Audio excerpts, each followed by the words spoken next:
Hello, we are glad you're still with us here on Morning at NTV. That's the hashtag on Twitter. And of course, we are now going into our Kickstarter discussion where we are going to discuss the growing consternation within the police and the security forces following the ambush, the latest ambush on one of the police stations that is in Bosika that happened during the week. Does this exacerbate uncertainty, especially with regard to the state of security in the country?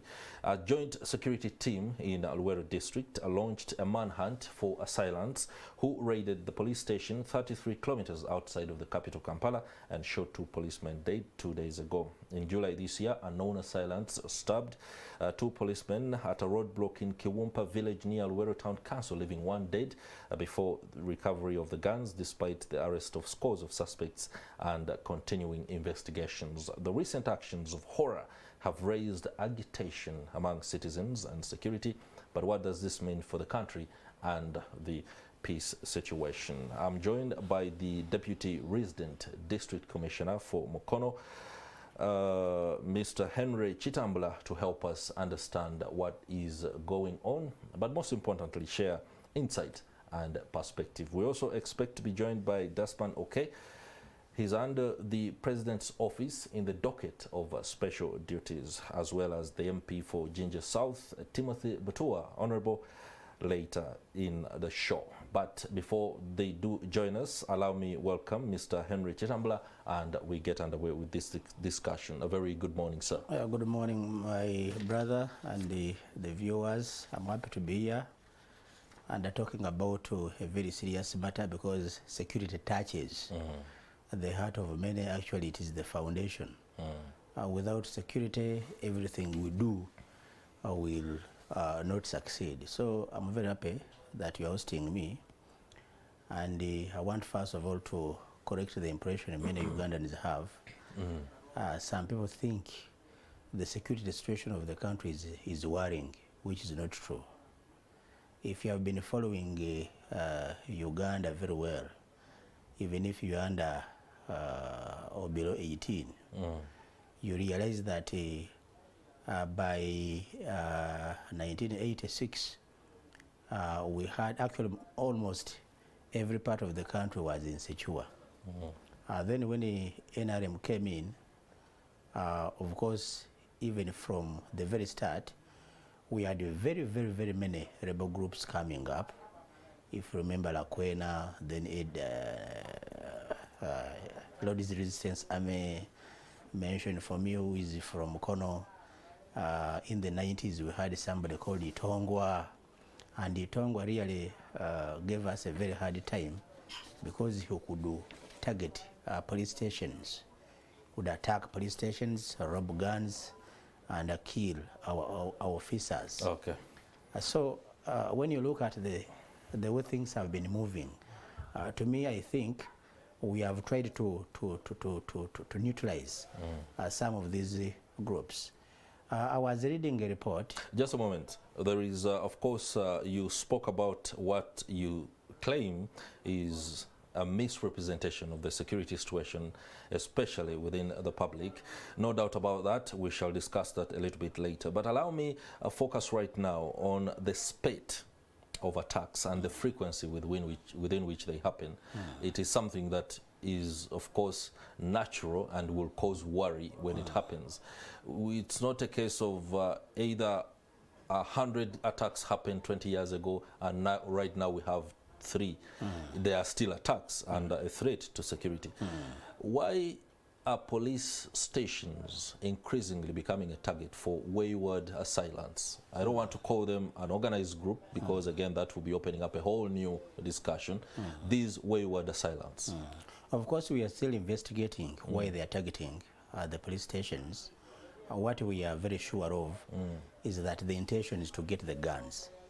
That one we are very sure of. To get the guns. To get the guns, and you cannot get a gun unless you kill the person holding the gun. So if they were killing and leaving the guns, maybe we would think otherwise. But the mere fact that they are killing and then going off with the guns, then it really raises a lot of questions, but it gives us one conclusion that the target is the guns. by December 2021, they had actually killed 6 policemen and gone off with the 6 guns. So when you look at what they have now done, especially during this year and the recent one, you realize that the target is really getting the guns. And somebody who is targeting the gun, or who wants to get the gun, then that person has a bigger plan of destabilizing the country or the community. Because I don't think whether they are getting the guns to steal. They could be getting the guns to maybe stage a rebellion. So we are investigating all of that, but I'm happy that the IGP has actually given out a message to the police stations, especially the commanders. If you have a small post, then you merge that post with the nearby one, so that you can have a bigger force. In the case of an attack, you have the capacity to defend and fight off these criminals. So many Ugandans again are looking at it as another problem. They are saying, why are you removing our police post? You know, you are taking away security from us. I want to assure them that's done in good faith to ensure that we have the capacity at a station, not only having a police post with the 2 or 3 personnel with maybe 1 gun or 2. So they should understand this, say that we can really protect our officers. When the officers are protected, we are actually equally protected. But the bigger picture, first of all, I was reading a report. This report was published in 2019 July. This report was from the UN Office on Drug and Crime. They were looking at the various categories of crime and the crimes that are really giving the world problems. Homicide was ranked #1, and they were looking at the year 2017. You remember the year 2017, we also had issues here of assassinations and what have you. So homicide cases were 464,000 for only 2017 globally. We have been looking at terrorism, but terrorism was only 89,000. Then the other armed conflicts was only 26,000. So when you look at that report, it shows you that the homicide cases, the terrorism cases are increasing compared to the armed conflicts. And in Uganda today, we are facing these 2, the homicide and then terrorism. Of course, the other crime was the kidnappings for ransom. We also had it here, but we have fought it off. So I think, in my own understanding, the attacks on the police should really waken up not the entire security system, but the police force as an entity. When you look at this constitution, I moved with this constitution today. The constitution is very clear. When you look at the functions of the Uganda Police Force, in Article 212, and that is Article D, it says the Uganda Police Force should cooperate with the civilian authority and other security organs established under this constitution and with the population generally.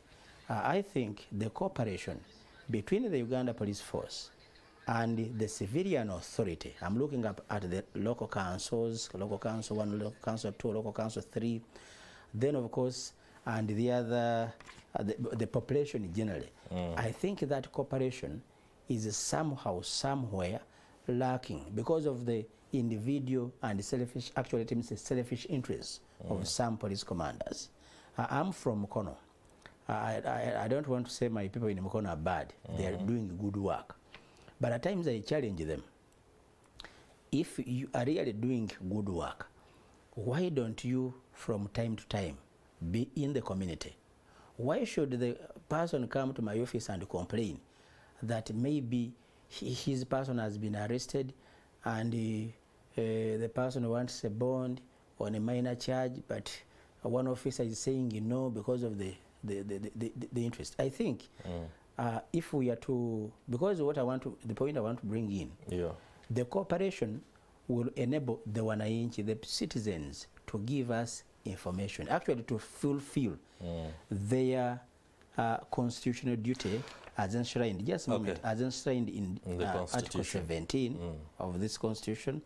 That is the, it talks about to cooperate with the lawful agencies in the maintenance of law and order. So the civilians are also supposed to cooperate with the lawful agencies. Before we engage, and the lawful agencies, one of the nearest lawful agency is the Uganda Police Force. So that marriage, if strengthened, people will give us information, because at times they have information on these assailants. We shall be coming to the solutions. Information on these criminals. We shall be coming to the solutions and exactly how the various security apparatus can collaborate with communities to be able to address some of these challenges. But let's discuss the brazen nature of these attacks.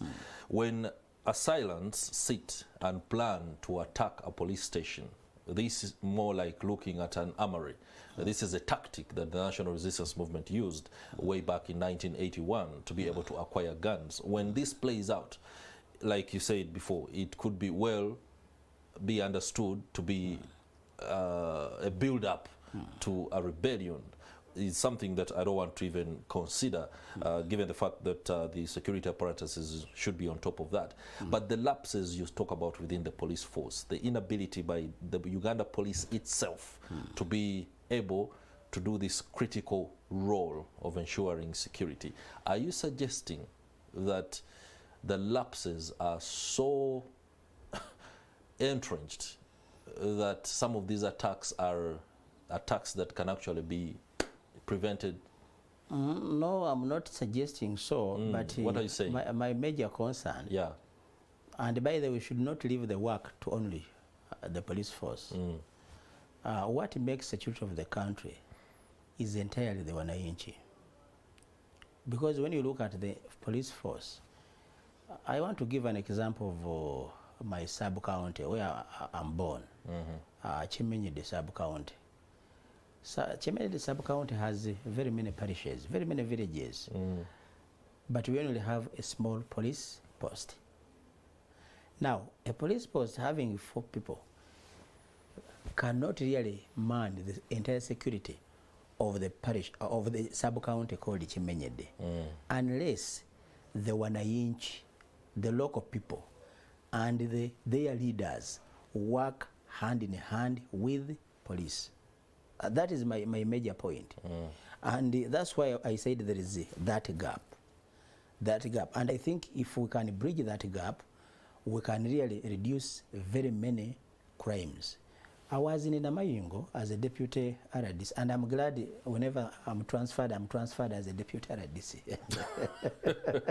Interesting there. You should be transferred and then you become an RDC. But when I was in Namayingo, I went 2 weeks when there was a murder that had just taken place.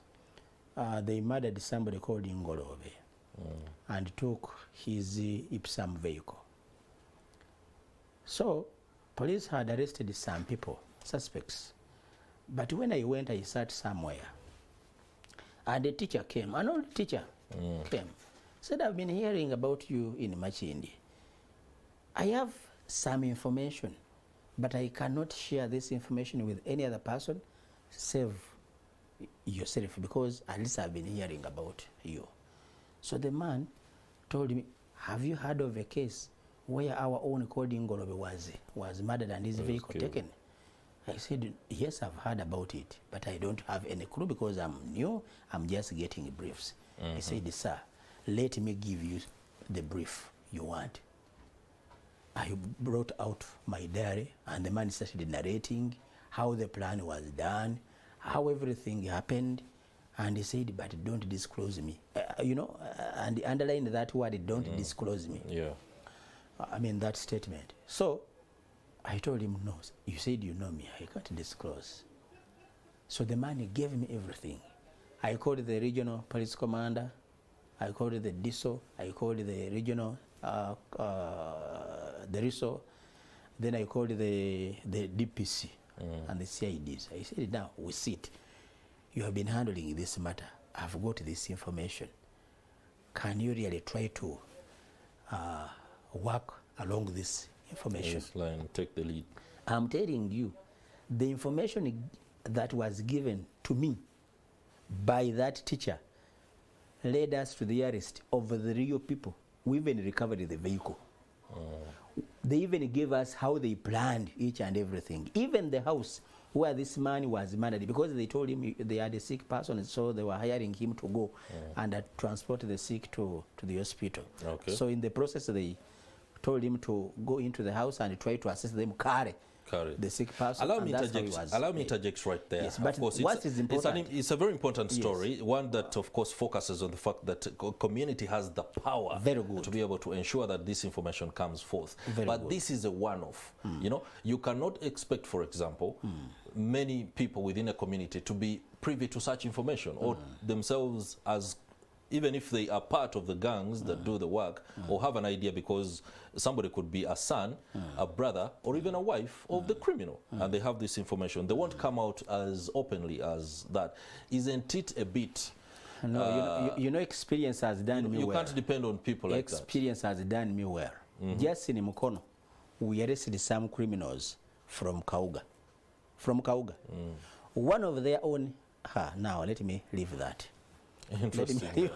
All right, seems to be a very but one of their own. Let me use the word one of their own. But what I'm trying to say here is that came and gave us the information to suggest. So I wanted to refute your statement that somebody may be related to a criminal or a friend to a criminal and he may not reveal the information. They are willing to reveal the information provided their revelation is kept secret and secret forever.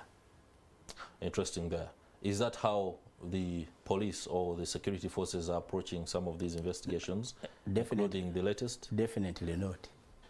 And that's why the public is losing trust from our police force. They don't want to reveal the information. You know, at times when I read some of these articles, you should be very careful and you should take note, because why I read them was that there is a gap in the cooperation because of the selfish interests.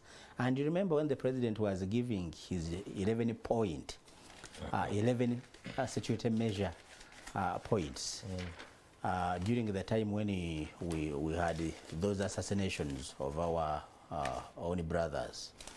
The president, he said the police was somehow infiltrated. And he was saying one of the tasks we have is trying to remove the criminals within the police force. We are trying to do that. We need more support.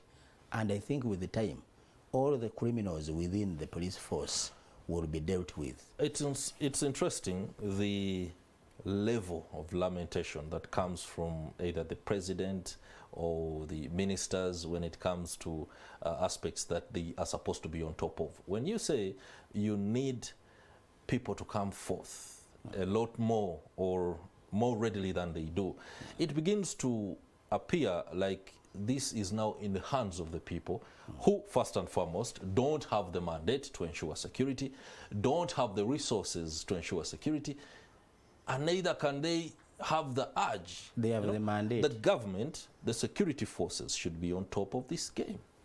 They have the mandate. The Wananchi have the mandate. By the way, people confuse security and defense. Defense is entirely made by the military, by the army. Security is entirely made by the Wananchi. Let me tell you, we have the National Security Council Act 2000, CAP 301.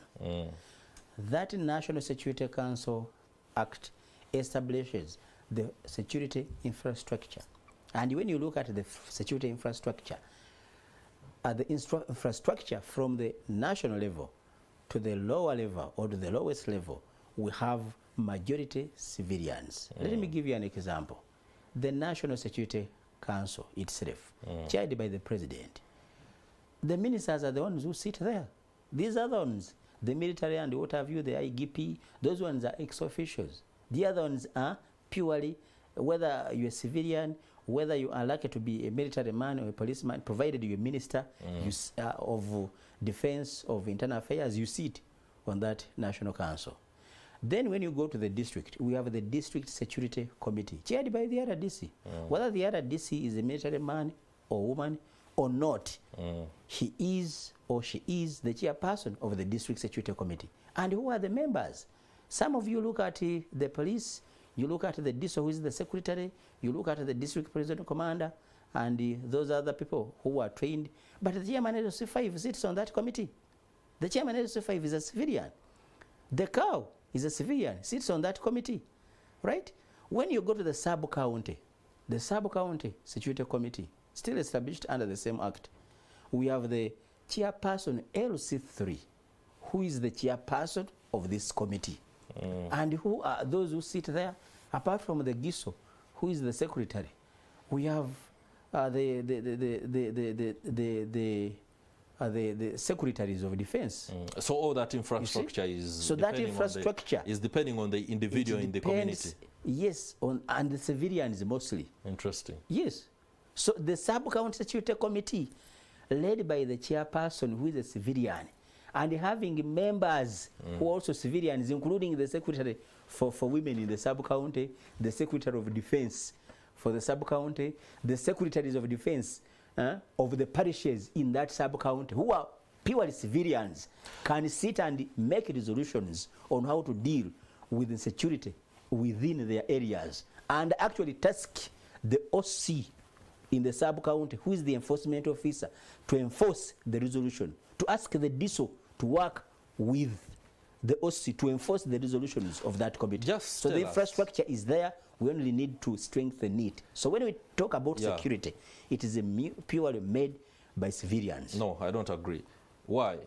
Right now we have infiltration of guns within the communities. Yes. Infiltration of guns is not something that can be worked on or addressed by the community itself. It can still be addressed. It's where are these guns kept? It's an issue of why are these guns even able to reach them before they are kept. Why are these guns kept? Why is it that today in this country a gun can be owned by anyone at any one time, and the community is not even empowered to ask why somebody owns a gun? We've seen cases where some people who claim to be connected carry guns with gay abandon. Brother Higenyi, you are missing one point.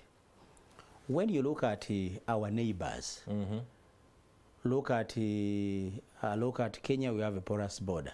I was in Namayinga, you know, that border, right?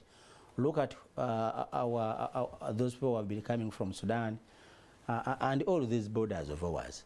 Our borders are so porous. So anything can come in. Anything can come in, right? We have been having illegal guns in Karamoja. Actually, we still have them. We are in the disarmament process up to now, right? Now, the question, how do these guns come in? That question has been answered because we have the porous border, we have the Karamoja issue, so we can, from any time, get an illegal gun.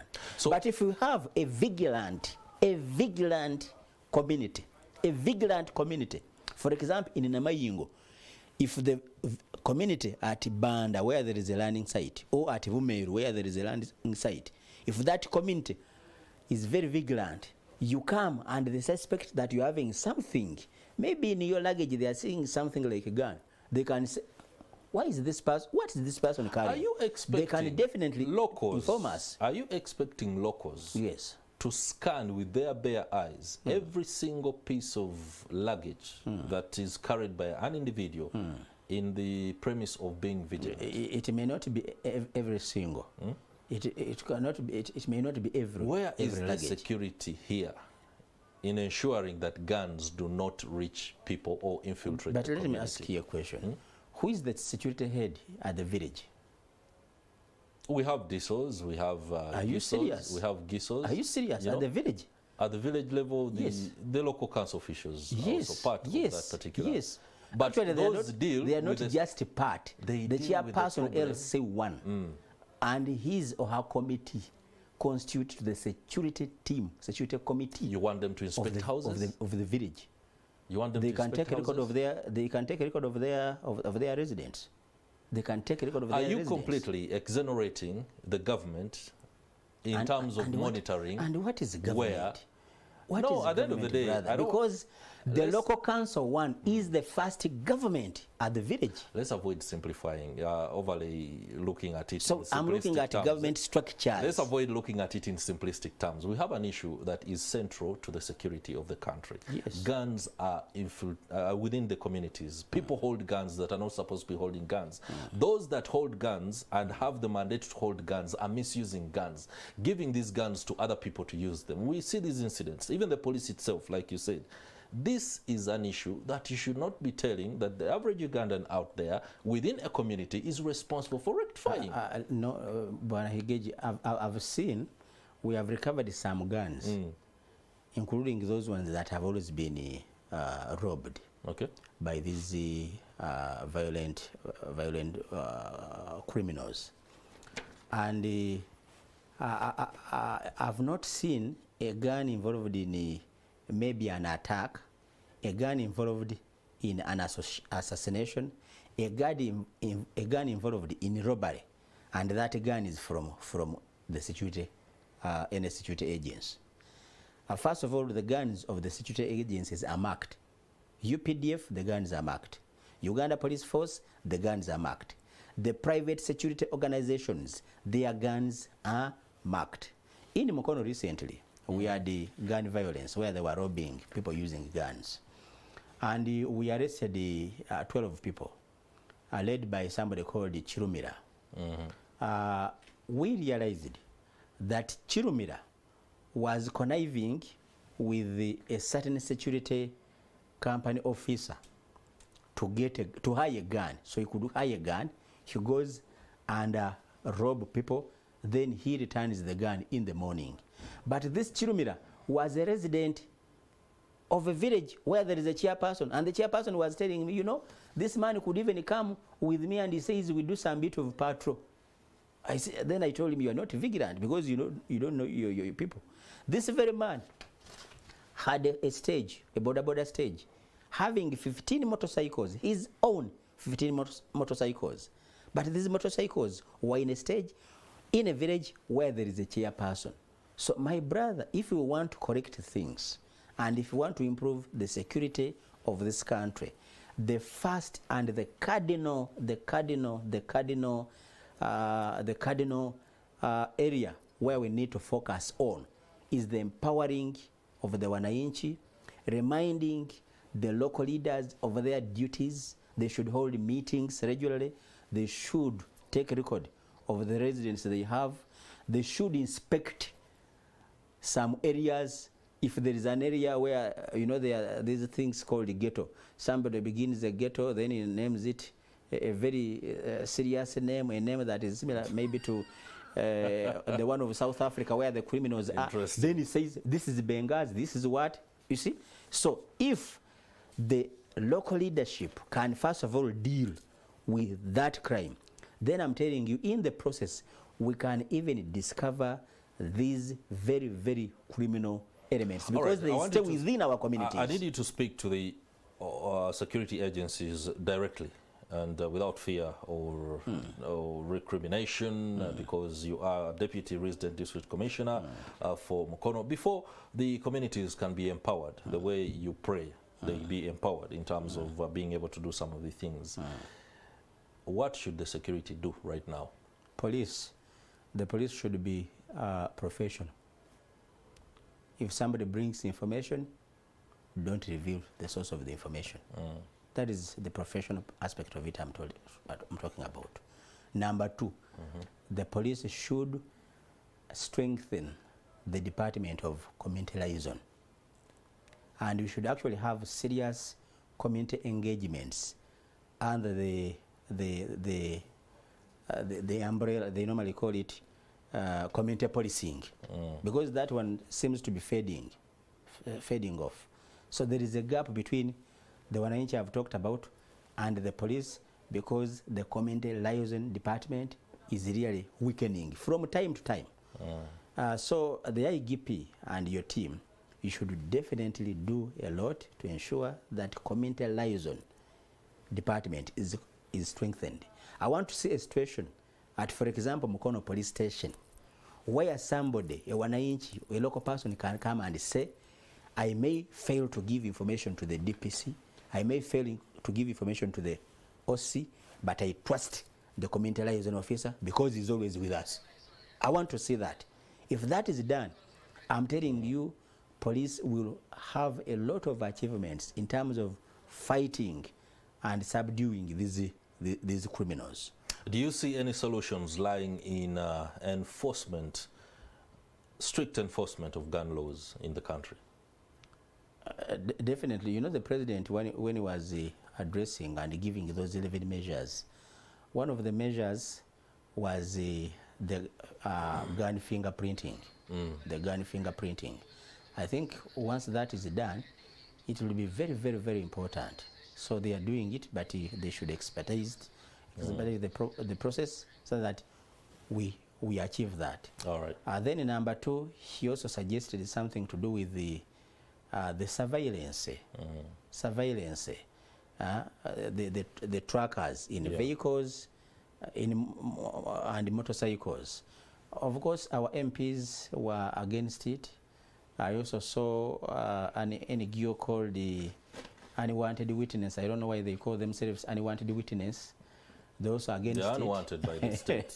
No, I think they're unwanted by themselves. No, unwanted by the state because they are witnesses to crime. No, so yeah, that is the whole so premise. If we can have the trackers in all of the vehicles, in all of the motorcycles, then somebody will not commit a crime and escape with it.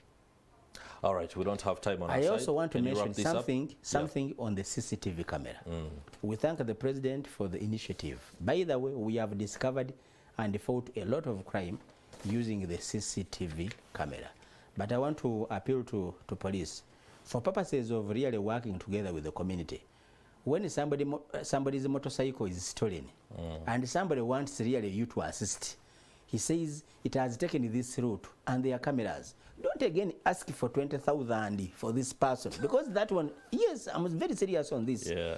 Don't ask for money. The president gave these cameras to Ugandans, and Ugandans should really get their services free of charge.